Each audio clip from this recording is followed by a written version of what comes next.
تو دو انسانوں کو سب سے خوفناک عذاب ہونے والا ہے، دو انسانوں کو، ایک سود کھانے والا، ایک قتل کرنے والا، ایک سود کھانے والا، ایک ناحق قتل کرنے والا۔ یہ ہمارے نبی کی امت ہیں، کسی نے بتایا، کسی نے محنت نہیں کی۔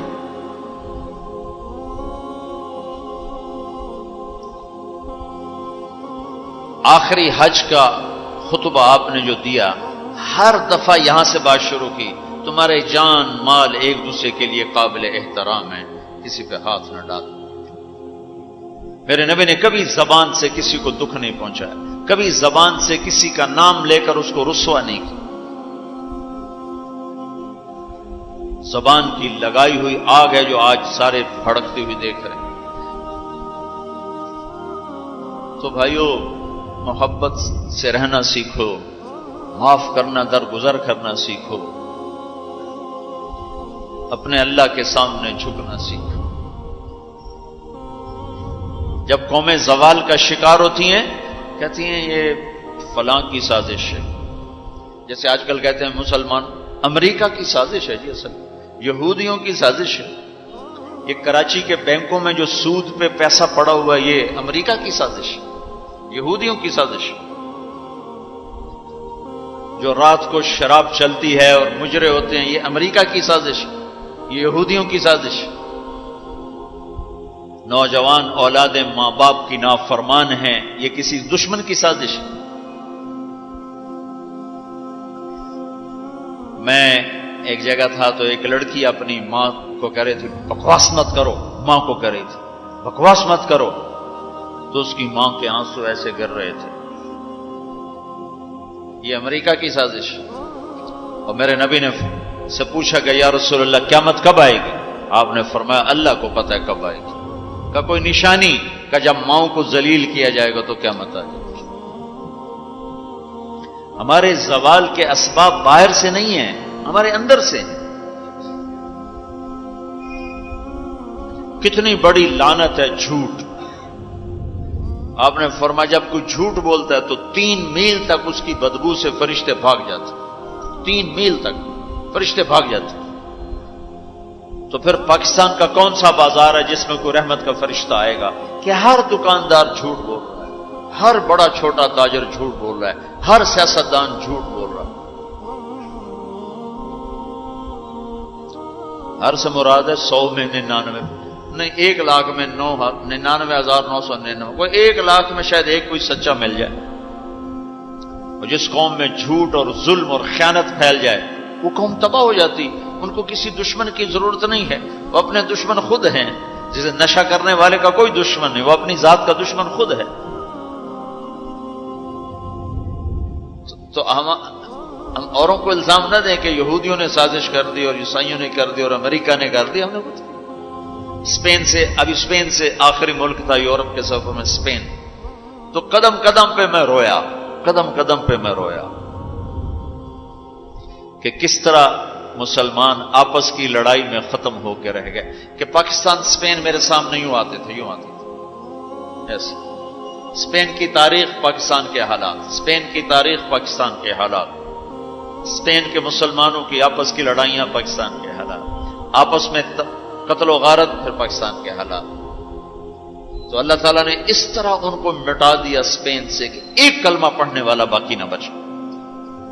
مسجد قرطبہ جیسا شاہکار، بیچ اس کے گرجا بنا ہوا ہے، صلیبیں لٹکی ہوئی ہیں، بت پڑے ہوئے ہیں، نماز منع ہے، بورڈ لگا ہوا ہے۔ تو میں وہاں محراب کے قریب جا کے کھڑا ہو گیا اور تصور میں دیکھنے لگا کہ یہ وہ جگہ ہے تاریخ سے سبق نہ لینا بھی بڑا اندھیر پر ہے۔ یہ وہ جگہ ہے جہاں یحییٰ بن یحییٰ اندلسی کے درس ہوتے تھے، علامہ قرطبی کی تفسیر چلتی تھی، ابن عربی کے تصوف کے نکات کھولے جاتے تھے، ابن حزم کے فقہی مقالات سنائے جاتے تھے، بقی ابن مخلد جیسی شخصیات یہاں بیٹھ کے قال اللہ قال رسول کہتے تھے۔ ننگی عورتیں پھر رہی ہیں نکریں پہنی ہوئی، وہ تو ایک ان کے لیے تفریح کی جگہ بنی۔ میں تو آنکھوں سے بھی رو رہا تھا اور دل سے بھی رو رہا تھا، اور زیادہ رونا اس پہ آ رہا تھا کہ اپنا ملک دیکھ رہا تھا کہ آج میرے ملک کے لوگوں کو ہوش نہیں ہے وہ کیا کر رہے ہیں۔ دین پہ نفرت، فرقہ واریت کی نفرت، سیاست کی نفرت، قوم کی نفرت، صوبوں کی نفرت، شہروں کی نفرت، زبان کی نفرت، کون کون سا زخم ہے جو اس جسم پہ نہیں لگا ہوا؟ اب کون کون سے زہریلے تیر ہیں جو اس پر نہیں چلائے گے؟ میں ایسے ہی کھڑا دیکھتا ہوں، پھر میں محراب کے پاس جا کے کھڑا ہو گیا۔ تو 700 سال پرانی قرآن کی آیات اب بھی اسی طرح لکھی ہوئی ہے۔ تو میں نے کہا یا اللہ، میں یہ نماز تو کوئی نہیں ہوگی، کسی کے نزدیک بھی ایسی نماز نہیں ہے، پر تو جانتا ہے کہ میں چاہتا ہوں میں اس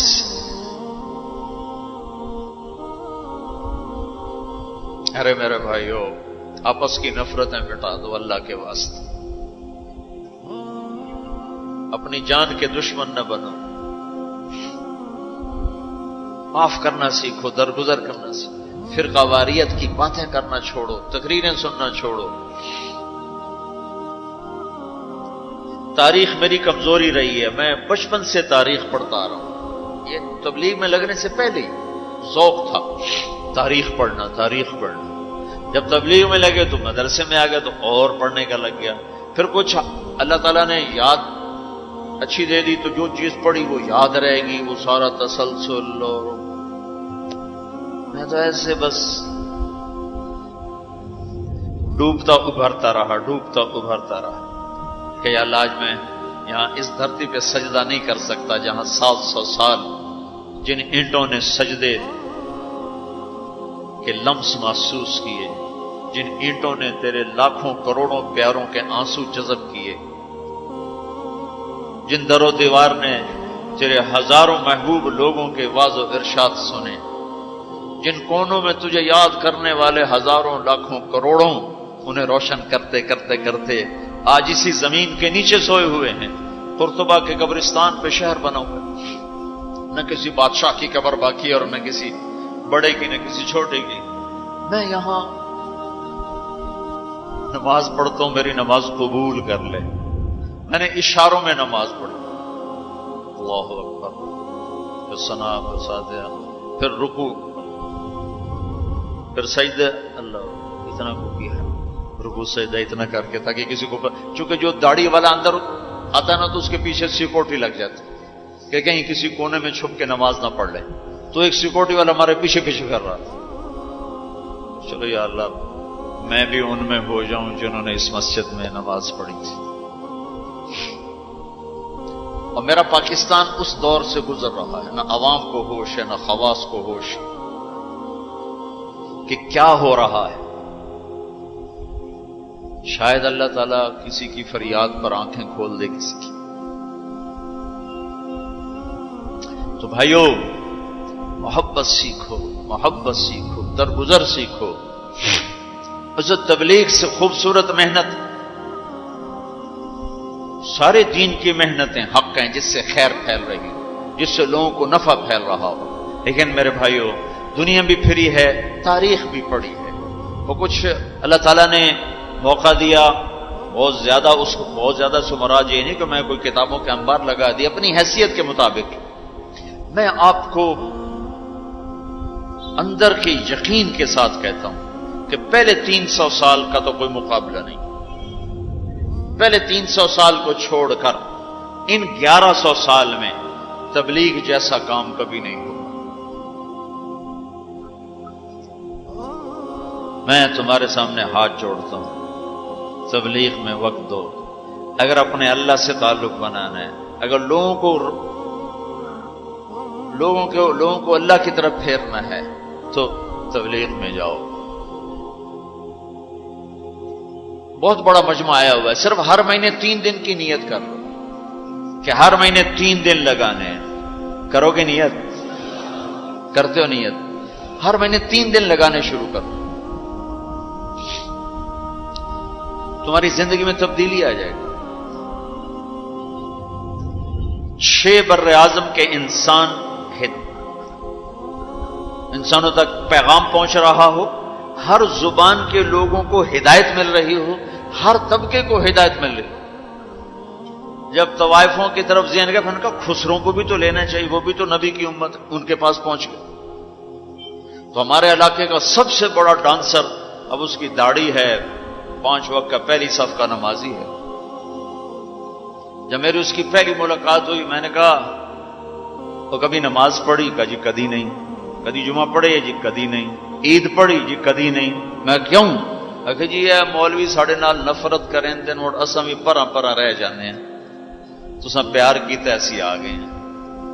اس کا چلا بھی لگ چکا ہے، داڑھی بھی رکھ لی ہے. ایک مجھے ملا ناچن یہی اس کے بال کٹوائے، سارا کچھ سٹ کیا، اور کچھ عرصے بعد پھر میں دیکھو نا سرخی لگائی وہ فوٹو بہت ہے نا کی بڑی. اس نے اپنے واقعہ سنا. کہا جی میں مسجد میں گیا نماز پڑھنے، تو مولوی صاحب نے آخیا اے خسرا کدے اندر وڑا ہے، انہوں باہر کٹو، انہوں باہر کٹو. تو ٹیک سنگ گئی ہماری جماعت 95 میں. تو اس وقت وہ یہ سوشلزم کا بڑا مرکز تھا وہ. تو اس کے جا کے اس سے ملے ہمارے ساتھی جو بڑا ان کا وہ پریزیڈنٹ تھا، صدر تھا. اس نے کہا جی مسلمان ہوں، کافر نہیں ہوں، سوشلزم سے متاثر ہیں. تو اس کی ہم بات کرتے تھے، ہم پر دہریے کا لیبل لگنا شروع ہو گیا، دہریے دہریے دہریے. ایک دن نماز پڑھنے گیا مسجد، ظہر کی نماز تھی، عصر کی نماز، وضو کر لیا تھا اور مسا کے لیے پانی لیا، مسا کرنے کے لیے ہاتھوں میں پانی لیا. تو پیچھے سے مولوی صاحب کی آواز آئی امام مسجد، اے دہریا اندر کدے وڑا ہے، باہر کٹو. تو میں نے وہ پانی یوں کر دیا، اور اس کے بعد آج تک میں مسجد نہیں گیا.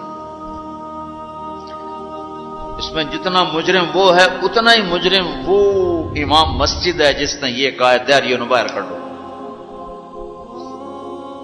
تو بھائیو بہت بڑا مجمع بیٹھے ہو اوپر نیچے، اور اکثر نوجوان نظر آ رہے ہو. محبت سیکھو، اللہ سے صلح کر لو، توبہ کر لو. یہ جو لوگ چوریاں ڈاکے کر رہے ہیں ان کے لیے بھی دعا کرو کہ اللہ ان کو بھی ہدایت دے. وہ اس حال میں مر گئے تو پتہ نہیں کون سی جہنم میں جائیں گے. تو نیت کرتے ہو سارے؟ ایک نیت میں اور کروایا کرتا ہوں کہ بھئی آج تک جو ہوا آئندہ توبہ، صلح کر کے اٹھیں، اللہ کی بارگاہ میں صلح کر کے اٹھیں. تو اس کی بھی نیت کرتے ہو؟ ابھی تمہارے آنے سے پہلے اسپین کے ایک ساتھی سے بات ہو رہی تھی، وہ جو میں آخر میں توبہ کرواتا ہوں، انہوں نے کہا جی آپ تو چلے گئے ہیں اور ہمیں مسلسل خبریں آ رہی ہیں، چونکہ وہاں پاکستانی بہت زیادہ شراب کا کام کرتے ہیں، ان کے ہوٹلز ہیں تو ہوٹل میں شراب چلتی ہے. انہوں نے کہا جی مسلسل ہمارے لوگ کہ اسی جی توبہ کیتی ہے بھائی اسی شراب بیچنی بند کرتی، شراب بند کرتی.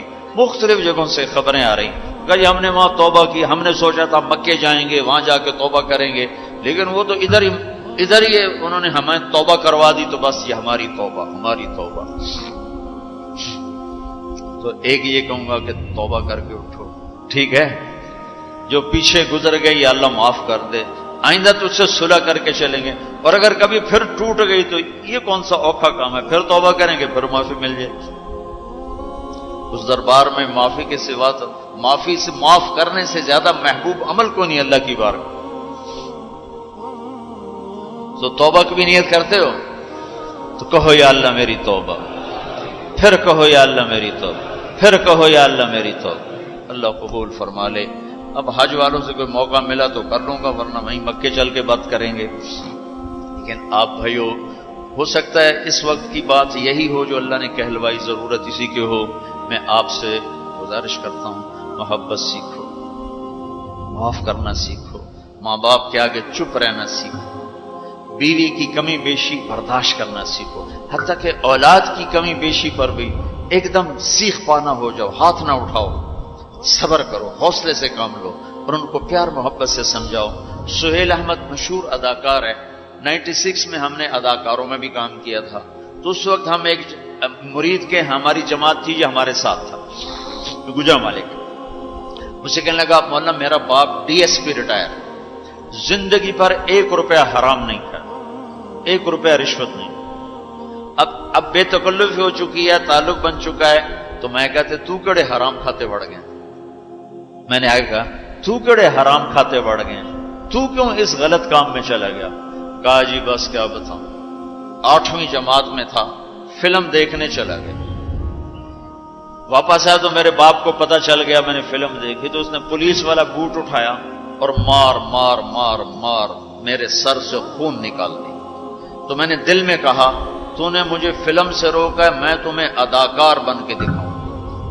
کہا جی وہ شیطانی ضد پر آج یہ ہو رہا، تو اپنی اولاد کے ساتھ، استادوں تو شاگرد کے ساتھ ہمارے یہاں سختی ہے، اسکول ٹیچر بھی، مدرسوں کے مدرسین بھی بہت شدت کا لہجہ، سختی کا لہجہ، کان پکڑوانے، مارنا پیٹنا، یہ انسانی طریقہ نہیں ہے۔ پہلا جھوٹ ماں باپ سکھاتے ہیں، اولاد پہ سختی کرتے ہیں، وہ جھوٹ بولنا شروع۔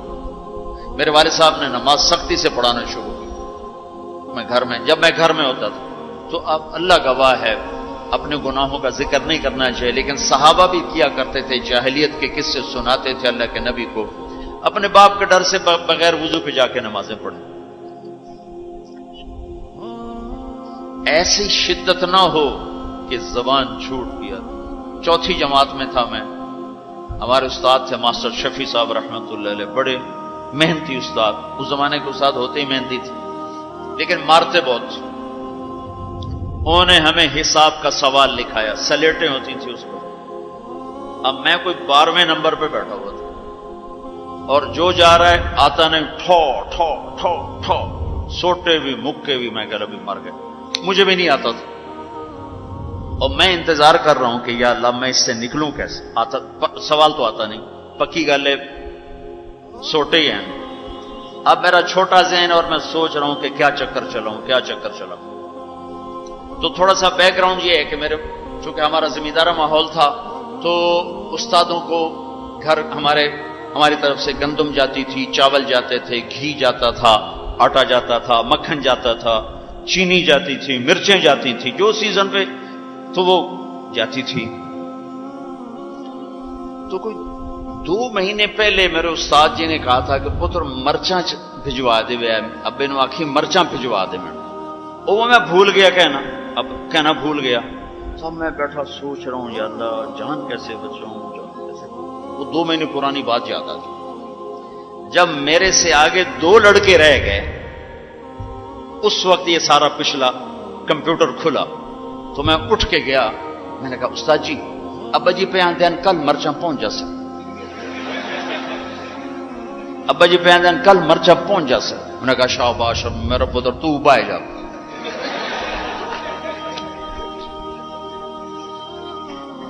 یہ جھوٹ کس نے بلوایا؟ استاد نے، اس کے ڈنڈے نے، اس کی سختی نے۔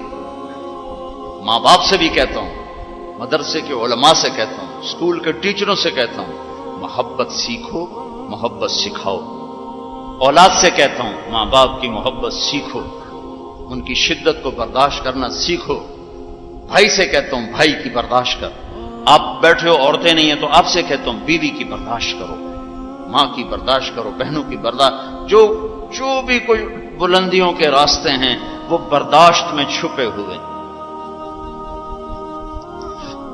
اور تبلیغ میں وقت دو، تبلیغ سے بڑھ کر سارے دین کے کام خیر کے ہیں جس سے لوگوں کو نفع ہو رہا ہے، لیکن جو سب سے اس وقت لوگوں کے لیے خیر بھلائی کا کام ہے وہ یہ تبلیغ کا ہے۔ اس میں ٹائم دیا کرو، آپ کو بہت نفع ہوگا، اللہ تعالیٰ انشاءاللہ آپ کو آگے بڑھائے گا۔ کسی سے لڑے ہوئے ہو ابھی اٹھ کے صلح کر لیں، کسی سے ناراض ہو ابھی جا کر اس کو گلے لگا لیں، کہ اللہ کی بارگاہ میں بہت اونچا لے جانے والا عمل ہے جھک جانا، معاف کرنا، درگزر کرنا۔ تو اس کی بھی نیت کرتے ہو؟ اللہ تعالیٰ قبول فرمائے۔ اللہم لک الحمد کما انت اہلہ وصلی علی محمد کما انت اہلہ وفعل بنا ما انت اہلہ انک اہل التقوی و اہل المغفرہ ربنا تقبل منا إنك أنت السميع العليم وتب علينا إنك أنت التواب الرحيم اللهم اغفر للمؤمنين والمؤمنات والمسلمين والمسلمات الأحياء منهم والأموات إنك سميع قريب مجيب الدعوات